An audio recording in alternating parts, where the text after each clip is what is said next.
maksudnya. Saat itu Allah keluarkan neraka yang dikekang oleh 70.000 malaikat, satu kekangnya dengan 70.000 rantai. Neraka mengejar-ngejar manusia saat itu, berlari sehebat-hebatnya. Tidak ada yang bisa dikitakan untuk pertolongan saat itu, bingung mau kemana, hanya bisa berlari dan berlari. Maka dalam satu hadis panjang dikisahkan manusia saat dia pada masyarakat itu lari sejadi-jadinya tanpa arah. Ada dalam satu syairan orang Sunda, tapi saya sudah bahasa Indonesia ini. Yang begini ceritanya ini ringkasan dari hadis yang panjang tadi tentang keadaan manusia pada saat di pada berlari semua orang, dikejar-kejar neraka, minta tolong dan syafaat. Akhirnya apa? Mereka berlari minta tolong dan syafaat. Akhirnya mereka menuju ke Nabi yang pertama, yaitu Nabi Adam AS. Lari semua orang menuju ke Nabi Adam, minta tolong dan syafaat. Nabi Adam pun menjawab. Apa jawaban Nabi Adam? Apakah Nabi Adam bisa menolong kita? Ternyata tidak. Aduh, sayang sekali, boro-boro syafaatan, saya juga lagi susah. Tuh coba ke Nabi Nuh. Nabi Adam tak sanggup menolong manusia saat itu yang sedang dikejar-kejar neraka. Manusia itu adalah kita. Nabi Adam tidak bisa menolong karena pernah berbuat satu kesalahan, yaitu makan buah yang terlarang, sehingga dikeluarkan dari surga. Maka Nabi Adam tidak punya otoritas untuk menyelamatkan manusia pada saat itu. Lari manusia lagi kemana? Berlari semua orang menuju ke Nabi Nuh, minta tolong dan syafaat. Nabi Nuh pun tak bisa menjawab. Kata Nabi Nuh, aduh sayang sekali, boro-boro saya nyafaatin, saya juga lagi susah, saya nggak bisa nyelamatin anak istri saya ketika datang banjir. Tuh coba lari lagi ke Nabi Ibrahim, orang lari lagi ke Nabi Ibrahim. Nabi Ibrahim pun sama, tidak bisa menolong umat manusia pada saat itu. Nabi Ibrahim memberikan rekomendasi, tuh coba ke Nabi Isa. Nabi Isa pun sama, orang berlari ribuan tahun lamanya. Satu hari di padang mahsyar adalah 1000 tahun di dunia. Lalu berapa lama kita di padang mahsyar? Wallahu a'lam bishawab.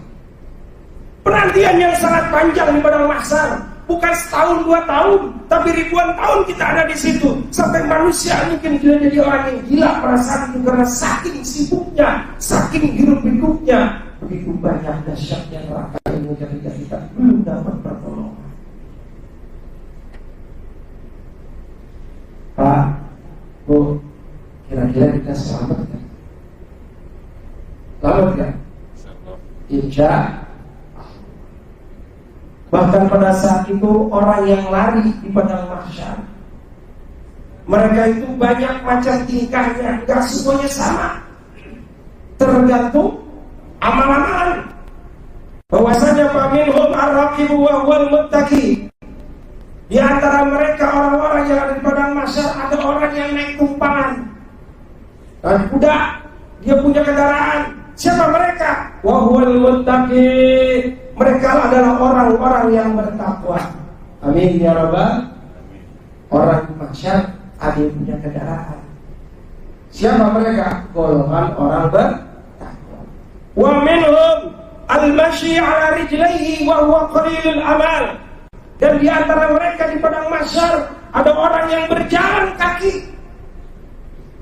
'Ala rijlaihi, dengan kedua kakinya. Siapa dia? Wa huwa qalilul amal. Mereka itu adalah orang-orang yang sedikit amal, tapi masih bertakwa. Cuma amalnya sedikit, maka dia berjalan. Lalu siapa lagi mereka? Wa minhum al-mashi 'ala wajhi wa huwa al-kafir. Dan di antara mereka orang-orang yang ada di mahsyar ada orang yang berjalan dengan wajahnya esot. Jadi bukan suster doang yang esot. Kita juga bisa jadi esot di mana? Di padang mahsyar. Tapi mudah-mudahan jangan jadi kita. Kenapa? Karena wahwal kafir, mereka orang yang berjalan dengan wajahnya di padang mahsyar adalah orang-orang yang kafir. Nauzubillah. Mereka semua digiring untuk cari apa? Cari pertolongan. Maka ketika manusia nyampe ke Nabi Isa pun sama, angkat tangan. Nabi Isa memberikan rekomendasi terakhir, coba kalian menuju Nabi Muhammad sallallahu. Lari semua orang di udara-udara neraka, minta tolong syafaat. Ketemu dengan siapa? Nabi Muhammad sallallahu alaihi wasallam. Jawab Nabi Muhammad langsung bersujud memohon kepada Allah, minta otoritas. Ini Nabi Muhammad minta otoritas itu apa? Untuk bisa memberikan syafaat, pertolongan. Jadi pengacara tertingginya umat manusia saat itu adalah Nabi Muhammad. Nabi Muhammad bersujud pada Allah, ya Allah, sesuai janjimu padaku saat Isra wal Mi'raj. Ini dikupas. Nabi Muhammad kok bisa nolong kita? Sesuai janjimu kepadaku saat Isra Mi'raj, bahwa kau akan mengisrakan aku dengan satu perjanjian, bahwa kau akan memberikan urusan umatku, kau serahkan kepadaku. Maka aku mohon padamu ya Allah, selamatkan umatku saat ini di mahsyar. Maka Allah memberikan satu otoritas, satu kekuasaan buat Nabi Muhammad untuk memberikan rekomendasi pertolongan, syafaatul uzma. Maka inilah yang menjadikan satu keterkaitan dengan doa yang diminta oleh Rasulullah kepada kita. Kalau kita pengen selamat nanti di akhirat, Nabi cuma satu minta direct requestnya apa? Doain Nabi. Kapan? Ketika azan berkumandang, doa selesai azan, ada satu doa yang Nabi khusus minta, ati Sayyidina Muhammadanil wasilah wal fadilah. Maka orang-orang yang selalu mendoakan Nabi saat azan berkumandang selesai, mereka pun akan mendapatkan pertolongan Nabi Muhammad, yaitu syafaatul uzma. Bukan cuma didoain, tapi panggilan sholatnya juga dipenuhi. Doanya rajin, sholatnya kagak, sholat juga bohong. Gitu. Dipanggil datang, tapi gak mau kerja. Gitu. Asal sini, datang ke sini coba, beliin bapak rokok. Cuma datang doang, kata Nabi. Sesuai Arab begini banyak. Gitu. Artinya, ketika Nabi Muhammad SAW diberikan otoritas untuk memberikan syafaatul uzma kepada umatnya, maka di situ kita akan diberikan satu pilihan. Apa? Nabi Muhammad itu memberikan mengaku kita sebagai umatnya, atau kita disebarkan oleh Nabi atau diajukan oleh Nabi Muhammad. Emang bisa Nabi Muhammad kenapa mengajukan kita? Oh bisa. Kenapa bisa? Dulu pada saat satu cerita ada kisah seorang syarifah turunan Nabi Muhammad yang perempuan. Dia seorang janda yang miskin. Ketika itu dia pengen cari makan, datang ke seorang ulama besar kaya. Tapi ulama ini sombong. Assalamualaikum warahmatullahi wabarakatuh. Tuhan, tolong saya berikan makan karena keluarga saya sedang lapar. Kamu siapa? Saya ini seorang syarifah, masih keturunan Rasulullah SAW. Kata itu kiai yang sombong. Dari mana buktinya kau seorang keturunan Rasulullah? Mana KTP-nya kalau kata kita? Atau mana surat legalitasnya, ijazahnya? Kata siapa yang ulama yang sombong tadi? Gak ada. Tapi saya ini orang yang miskin. Gak ada. Saya tidak mau kasih, kamu cuma ngaku-ngaku doang. Ngaku-ngaku turunan Rasul. Akhirnya itu syarifah yang miskin tadi pergi, meninggalkan rumah seorang tadi ulama tadi. Ketemu ada orang kaya besar, tapi dia itu bukan orang Islam, orang Majusi. Kemudian dia dengan berat hati ngetok pintunya karena saking apanya, butuhnya, keluarganya sedang lapar. Diketok pintunya, tok tok tok. Siapa? Maaf, saya pulang. Pas buka pintu, oh ibu siapa? Mohon maaf Tuhan, sekiranya saya mengganggu. Saya orang yang miskin, saya butuh makan karena keluarga sedang lapar. Tadi maaf, saya muslim. Memang ibu siapa? Saya ini masih keturunan Rasulullah. Itu orang Majusi tanpa nanya KTP, tanpa nanya legalitas, tanpa nanya apa, sertifikat dia syarifah, langsung disuruh masuk. Silakan ibu.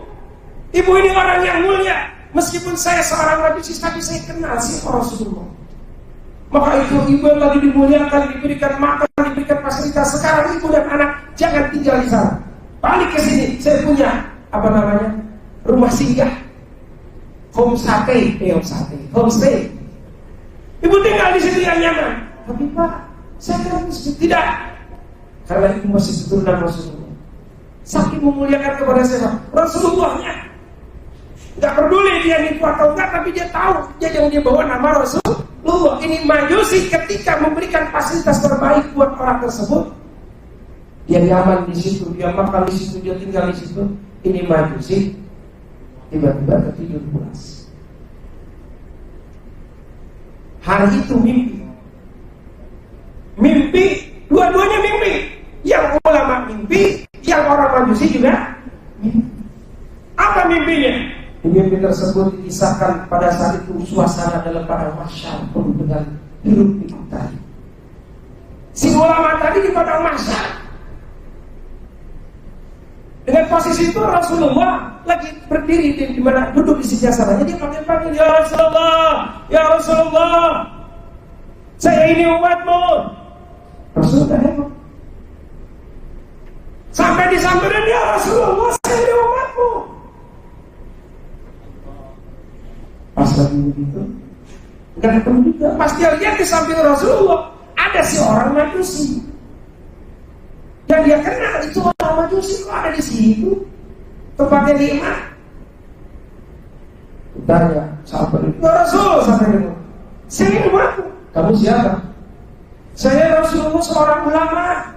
Saya terkenal. Saya sering menyebarkan agama. Saya mengamalkan agama Islam. Saya menyiarkan agamamu ya Rasulullah. Saya umatmu. Dari mana buktinya kau umatku? Kok gitu ya Rasul? Seolah-olah dibalikin lagi. Kenapa saya diginiin ya Rasulullah? Tahukah kamu, ketika ada seorang perempuan yang janda jongkok minta pertolongan padamu dan dia mengaku adalah cucuku, tahu tanyakan siapa kamu dan dari mana bukti identitasnya. Sekarang aku tanya, mana identitas kamu, bukti kalau kau adalah umatku? Rasul meyakini kita gara-gara kita yakin siapa? Keturunan Rasul. Dia kenapa bisa di sini? Kenapa gitu? Orang Majusi, bukankah kalau orang Majusi kenapa kau bisa berani dengan Rasulullah? Ceritain. Ini saya menolong cucu Rasul yang kau sia-siakan. Sekarang dia ada di rumah saya. Maka saya saat ini berada dengan Rasulullah karena saya sudah masuk Islam di hadapan Rasulullah SAW dalam mimpi. Subhan. Bangun dari tidurnya, besok itu ulama datang ke rumah siapa? Orang Majusi digedor pintunya, keluar, bukan pintu. Padahal itu orang Islam. Dia tahu dalam mimpinya si Majusi masuk. Bukan. Majusi keluar. Itu syarifah yang ada di rumah kamu bukan hak kamu tapi hak saya. Keluarkan. Saya orang Muslim, kamu Majusi. Oh tidak bisa. Katanya itu. Kenapa nggak bisa? Ini syarifah sudah ada di tangan saya. Saya sudah jadi Muslim di hadapan Rasulullah. Kan mimpinya semalam bareng sama saya. Bohong dia. Wah tahu juga dia. Jadi para hadirin sekalian, ternyata ketika kita mau mendapatkan syafaat Rasulullah, mencintai Rasulullah itu bukan hanya kepada Rasulullah saja, tapi kita punya kewajiban untuk mencintai kepada orang-orang yang dicintai oleh Rasulullah, yang diantaranya Rasul sangat cinta kepada ahli baitnya. Dan Rasul gak pernah minta upah kepada kita dari Islam yang diberikan oleh Allah kepada kita cuma satu. Apa? Muliakan ahli baitnya Rasulullah. Karena dalam hadis Rasulullah, adibu auladakum bisalasati. Ajarkan anakmu dengan 3 adab. Apa yang pertama? Hubbun Nabi wa ahli baiti. Cintai Nabi dan ahli keluarganya. Wa qiraatul Quran dan baca Al-Quran. 3 undangan ini untuk kita mendapatkan syafaat Rasulullah SAW. Hadirin yang dirahmati Allah Subhanahu wa taala. Perjalanan Yaumul Mahsyar begitu panjang dan lama. Tinggal kita selaku manusia yang masih ada di dunia masih dikasih kesempatan. Kalau kita masih mau jadi umat Rasulullah, kita mau di tingkat yang mana? Pak, mau yang paling tinggi atau yang paling bawah? Kalaupun yang paling tinggi nggak bisa, minimal yang paling bawah. Apa sebab? Sebab yang paling bawah masih ke aku buat Rasulullah daripada enggak di aku. Karena nanti pada saat yaumul mahsyar, setelah manusia diberikan pertolongan oleh Nabi Muhammad SAW, dipisahkan mana yang menuju surga, mana yang langsung neraka. Yang langsung neraka pasti siapa? Yang bukan umat Rasulullah, yang enggak punya iman. Langsung digiring sekaligus ila apa? Ila jahannam zumara, ila nari zumara, sekali buruk masuk semua ke neraka tanpa dihisab, tapi langsung neraka. Kenapa? Bighairi iman. Tapi yang punya iman, yang masih umat Rasulullah, maka yamuruna ala sirat, mereka diperkenankan untuk melewati sirat. Apa itu sirat? Jembatan. Maka umat Sayyidina Muhammadin, maka umat Nabi Muhammad sallallahu alaihi wasallam ala sab'ati anwa, itu terbagi menjadi 7 golongan. As-siddiquna wal alimuna wal budala wasyuhada wal hujjaj wal mutiruna wal asun. Yang pertama orang-orang yang memegang kebenaran, kedua orang yang alim, ketiga orang yang mulia, keempat orang syuhada, kelima orang yang pergi haji, keenam orang yang taat, dan ketujuh orang yang masih suka maksiat. Masih tergolong umat Nabi Muhammad. As-siddiquna wal alimuna, as-siddiquna yamuruna ala siratikal barqil hadid. Bagaimana sifatnya atau keadaan nasibnya as-siddiqin? Orang yang memegang kebenaran ketika dia hidup di dunia, memegang benar-benar syariat agama Islam, maka nanti ketika dia lewat sirat, yamuruna ala siratikal barqil hadid, seperti kilat yang menyambar secepat kilat. Kalau sekarang ada pesawat tempur hipersonik, kalah. Personik baru sekarang. Tapi nanti orang yang benar-benar memegang agama Islam itu lewat jembatan sirat hanya secepat kilat. Insya Allah. Wal alimuna, adapun orang-orang yang alim, orang-orang yang mengamalkan ilmunya, para ulama, karnihil hadid, itu nyebrang jembatan siratal mustaqim, karnihil hadid, seperti hembusan angin tanpa beban. Wal budala, dan adapun orang-orang mulia, katairi bisa dia siratin, seperti terbangnya burung pada satu waktu yang sebentar, burung terbang. Wasyuhada, dan para syuhada kabar sisa biki, adapun para syuhada orang yang mati syahid, dia nyebrang siratal mustaqim seperti kuda balap kencang, maki-maki kuda. Yang baru Nabi Nisrinahar, dia nyebrang jembatan siratal mustaqim setengah hari. Wal hujjat, adapun para haji yang mabrur, yang baru Nabi yaumi kamil, mereka nyebrang siratal mustaqim yaitu sehari semalam. Wal mutirun, orang-orang yang taat, bisyahrin, yaitu 1 bulan lamanya dia nyebrang siratal mustaqim. Lalu bagaimana dengan wal asun, orang-orang yang masih resep amama kayak kita resep kan? Kalau kita resep, kita ini kan imannya masih kelas-kelas kayak ini. Susu telur baru jahe, bukan. Sholat mah terus masih ya jalan. Betul-betul. Sholat mah rajin. Oke? Resep. Rajin sih gak ada, itu resep. Sedekah rajin. Nyawa. Ada. Artinya apa? Kalau kita ngukur umat Rasulullah tadi yang 7, kita ada di kelas yang mana? Masih wal asun, orang-orang yang masih suka resep sama maksiat meskipun rajin ibadah. Lalu bagaimana nasibnya orang-orang yang asun ketika lewat jembatan siratal mustaqim? Wal asuna yad'una aqdamahum 'ala sirat, dan orang-orang yang asun, orang-orang yang maksiat tapi masih punya iman. Dia masih beriman pada Allah, beriman pada Rasulullah, juga masih susah ninggalin maksiat. Mereka nyebrang jembatan siratal mustaqim yang sifatnya itu sangat tajam, gelap, panjang. Dengan apa? Aqdamuhum, dengan kaki mereka, jalan kaki, Pak. Jalan kaki sambil mereka memikul beban dosa mereka di pundaknya. Tapi hebatnya umat Rasul yang ahli maksiat ini karena apa? Karena umat Rasulullah. Kalau umat yang lain kena kebahagiaan. Subhanallah. Sallallahu alaihi Muhammad.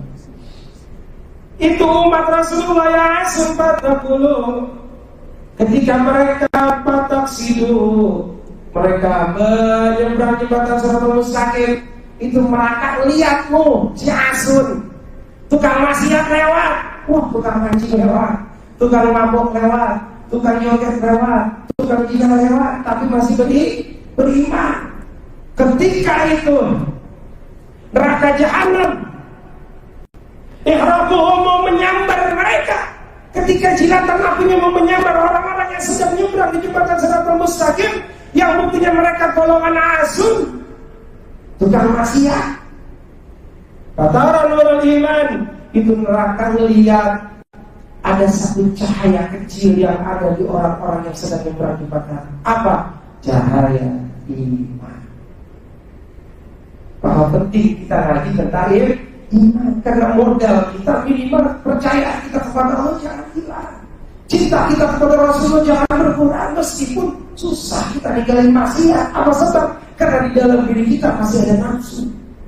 Selama hayat masih dikandung badan, nafsu terus berjalan. Kalau kita gak ada nafsu, gak bisa makan. Orang bisa makan karena punya nafsu makan. Nah, perjuangan kita mengendalikan hawa nafsu. Pas itu api mau menjilat umat Nabi Muhammad yang maksiat, fatara nurul iman di qulubihim, mereka melihat itu neraka, melihat ada cahaya iman di hati orang yang sedang nyebar di batas Siratal Mustaqim. Juzya mukmin, itu neraka langsung bilang kepada orang yang nyembah yang berjihad, orang mukmin, juzya, buruan, nyebrang kalian. Jadi neraka merasa gak nyaman melihat orang-orang yang nyebrang di jembatan Siratal Mustaqim, tapi mereka masih memiliki cahaya iman di dalam hatinya meskipun hanya kecil, meskipun kayak kelap-kelip kunang-kunang. Itu neraka ngelihat, ngomel, buruan ya pada nyebrang. Apa sebabnya? Fa inna nuraka atba'al habib, karena sesungguhnya cahaya keimananmu tersebut itu bisa memadamkan apiku. Subhanallah. Iman jangan sampai ini. Jadi kalau kita ngobrol supaya iman pada Allah, gak usah dipikirin pada akal logika, gak usah diukur untung ruginya. Apa sebab? Itu modal kita selamat tidak jadi neraka jahanam. Maka di akhir kisah ini, nazim atau pengarang kitab ini memberikan satu syairan sebagai kesimpulan bahwa keimanan ini akan menyelamatkan kita nanti di akhir. Wa bi anna marji'a muslimin li janani wa bi anna marji'a kafirin li jahannamu, kembalinya orang muslimin ke surganya, kembalinya orang kafirin ke nerakanya. Jadi sedosa-dosa kita di dunia masih ada pintu taubat. Tapi orang-orang kafir kalau sampai akhir hayatnya tidak beriman pada Allah, tetap kembalinya hanya neraka Allah yang abadi selama-lamanya. Mudah-mudahan dengan kita belajar tentang cara iman, mudah-mudahan di cabang iman ke-8 ini dapat memotivasi keimanan kita terus bertambah, dan bertambah. Mudah-mudahan Allah Subhanahu wa Ta'ala jadikan kita orang-orang yang beriman dan bertakwa, yang akan selalu disayang oleh Allah yang Maha Pengasih, Maha Penyayang, yang rasa kasih sayangnya tak pernah hilang, tak pernah berkurang, dan tak pernah padam. Mudah-mudahan ada manfaatnya. Kurang lebihnya mohon dimaafkan. Al-Fatihah. A'udzubillahi minasyaitonir rajim. Bismillahirrahmanirrahim. Alhamdulillahi rabbil alamin arrahmanir rahim maliki yaumiddin. Iyyaka na'budu wa iyyaka nasta'in ihdinas siratal mustaqim siratal ladzina an'amta 'alaihim ghairil maghdubi 'alaihim waladdallin. Astaghfirullahaladzim, astaghfirullahaladzim, astaghfirullahaladzim. Walakal hamdu ya Maulana Muhammad ya Karim. Allahumma salli wa sallim ala sayyidina Muhammad wa ala ali sayyidina Muhammad. Allahumma رب انفعنا بما علمتنا رب علمنا الذي ينفعنا رب فقنا وفق أهلنا وقرابات لنا في ديننا توسلنا بتعلمك ووسلنا بتعليمك أن ترزقنا الواسع وأن ترزقنا أمنا يا الله بها يا الله بها يا الله بحسن الخاتمة يا الله بها يا الله بها يا الله بحسن الخاتمة يا الله بها يا الله بها يا الله بحسن الخاتمة ربنا تقبل منا إنك أنت السميع العليم وتب علينا إنك أنت التواب الرحيم ربنا آتنا في الدنيا حسنة وفي الآخرة حسنة وقنا عذاب النار وصلى الله على سيدنا محمد وعلى آله وصحبه أجمعين بفضل سبحان ربك رب العزة عما يصفون وسلام على المرسلين والحمد لله رب العالمين إلى التوفيق والهداية والسلام عليكم ورحمة الله وبركاته. Waalaikumsalam.